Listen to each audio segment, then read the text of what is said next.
Jama'a masu kallo da sauraro, Assalamu alaikum, barkanmu da warhaka, barkanmu da sake kasancewa da ku a daidai wannan lokaci na shirin kasuwa gidan hada-hada. Shirin kasuwa gidan hada-hada shiri ne wanda SDB Hausa TV Najeriya ke gudanarwa domin zaƙulo muku wasu shahararrun 'yan kasuwa wanda suke gudanar da harkokinsu na sai da kaya na gida da na ƙasashen waje. Jama'a masu kallon mu da sauraro za su so su ji sunanka. Sunana Sadiq Ibrahim.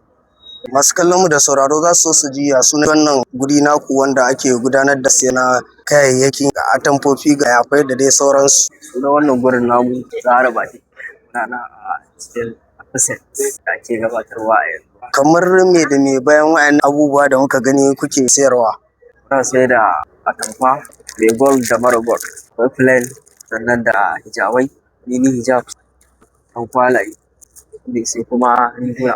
Idan masu kallo da sauraro suna da buƙatar irin wa'annan kayayyaki da kuke siyarwa, ta yaya za a tuntuɓe ku domin a sami inda kuke? Za a same mu ne muna nan a Afset wanda ake gudanarwa expo na kwana 3. To bayan nan akwai wani guri da za a iya tuntuɓa ku?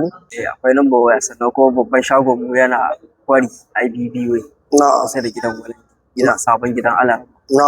To kamar me da me kuke siyarwa na ƙasashen waje bayan na gida a nan? Muna sai da atamfa da laces, patchwork legs, applique legs, Indian legs, Australian legs. To masu kallo da sauraro za su so su ji wace namba ce za a iya tuntuɓa ku idan mabuƙata suna da buƙatar siyan wa'annan kayayyaki irin naku.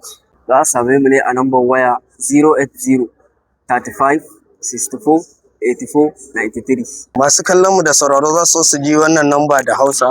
Za a same mu ne a namba 080 35 64 84 93.